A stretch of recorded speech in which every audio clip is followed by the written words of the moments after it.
the source was reason, and there was sense perception. One school was believing in rationalism, and I was talking about Auguste Comte. So Auguste Comte says in his book, A Course in Positivistic Philosophy, there were 3 stages of civilization. One stage was theological stage, where religious scholars, prophets, and sages and saints used to decide about matters, and that stage has passed. Second stage was metaphysical, where philosophers were discussing all the problems. That has also passed. Now there is a third stage, that is positivistic. Scientists will decide what is right and what's wrong. This is their philosophy, this is their sociology. He is considered to be the father of sociology. So these sciences are being taught to us. Unless and until we deconstruct this science, this philosophy, how we can reconstruct our thought? As Ghazali, during the time of Ghazali, philosophers were claiming that they have the knowledge of everything, especially Ibn Sina and Al-Farabi. Even Ibn Sina would say, I don't need to offer prayers because I have understood the purpose of prayer. I have understood the purpose of prayer, why I should go for prayer? It is for those people who are commoners, for them it's okay. And then Iqbal says, Ghazali says, he calls himself as one of the great kings of Islam, and he is talking like this nonsense. Ghazali could say that, and he labeled infidelity, blame of infidelity against these people. So I am just saying something else. So those days, during the time of Ghazali, philosophers were saying that whatever knowledge is there, that is with us. Now best to say whatever knowledge is, that is with us. All the sciences are based on the Western philosophies, whether pragmatism, whether naturalism, whether atheism, whether materialism, whether existentialism, whether postmodernism, and then political theories, and sociological theories, economic theories. Everything is coming from the West, and even we are being taught those theories. Even when we prepare lecture for Islamic studies class, we have to read the books of Philip Hitti, History of the Arabs. We can't do without that. That's the problem. And we have to read Muhammad and Makkah and Muhammad and Medina, Montgomery Ward. And we have to read books of William Lord, Life of Muhammad Sallallahu. And we have to read the books of Bernard Lewis, Crisis of Muslims. And such other books we have to read, big by, because they have mastered even Islamic studies. They have started Islamic studies in the West, and we are following the suit. And I was just talking a few days back in the Istaq lecture. I was saying that the tune for Islamic studies was set by the Western Orientalists. And we are repeating those sciences. We are also teaching. We have not created our own science. We are building on that. So this is a crisis of our thought. Being scholars, we know Arabic, we know Persian, we know history of Islam. We have the access to original sources, but we are not producing literature which could replace the Orientalist literature. So in this way, here I was just talking about the source of knowledge. I am talking basically about Iqbal. He talks about religious experience. Why he mentioned religious? Because he was trying to challenge the West. There can be other source of knowledge also. That is intuition. That is revelation. So he says religious experience.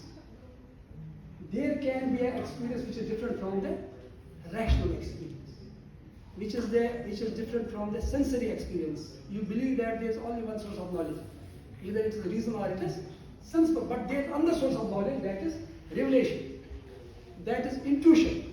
Then he invokes the name of William James, variety of religious experience. So he was knowing those all theories which were being propounded by the Western scholars.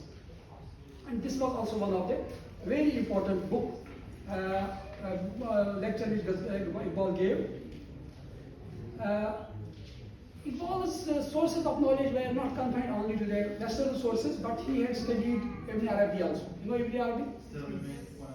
Ibn Arabi? Who was Ibn Arabi? Yes. Huh? Ibn Arabi. Yeah, he was a Sufi. Yeah. Huh? MashaAllah, no doubt. You are a Sufi, I think so. You are a Sufi? You are from where? Algeria, MashaAllah. Very good. So, he was a philosopher and he was a Sufi. He was propounder of Wahdatul Wujud.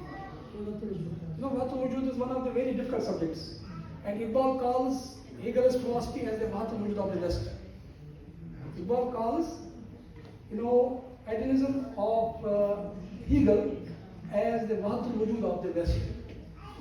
And Ibn Arabi had impacted all the philosophical trends in the West as well.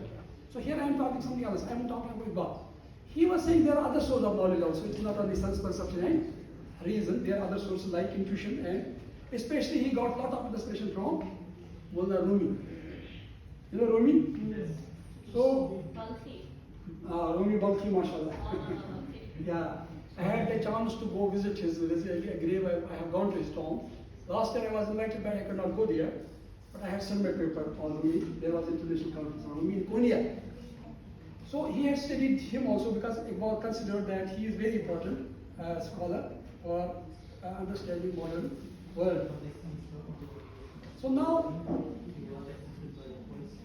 Iqbal has talked also about other subjects, and one of important subjects which Iqbal has titled was Ijtihad.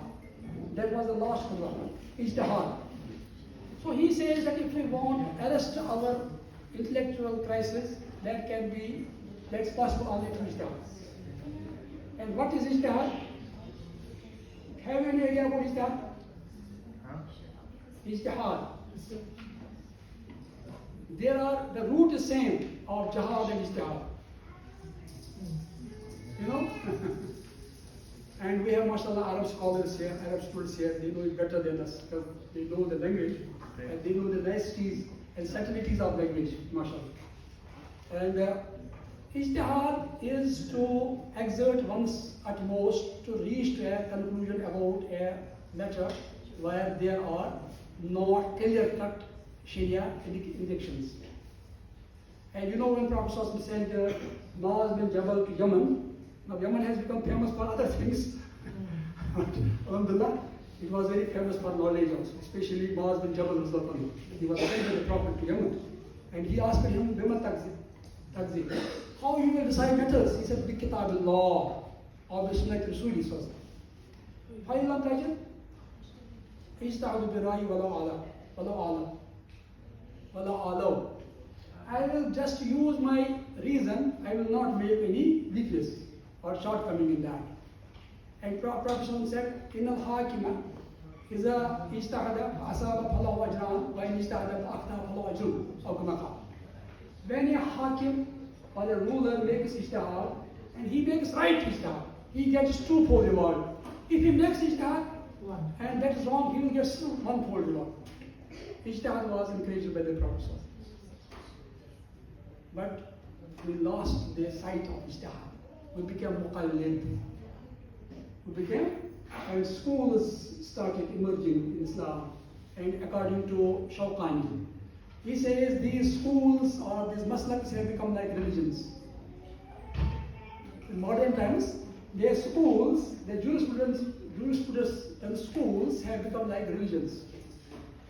A person belonging to one maslak will not offer prayer under masjid or under maslak. And they consider them infidels. And you see in Indian subcontinent, now only fatwa from there, pulpits. And now they have got a very good instrument, that is internet. And through internet, they are issuing fatwa every day and night. So continue. Okay, please.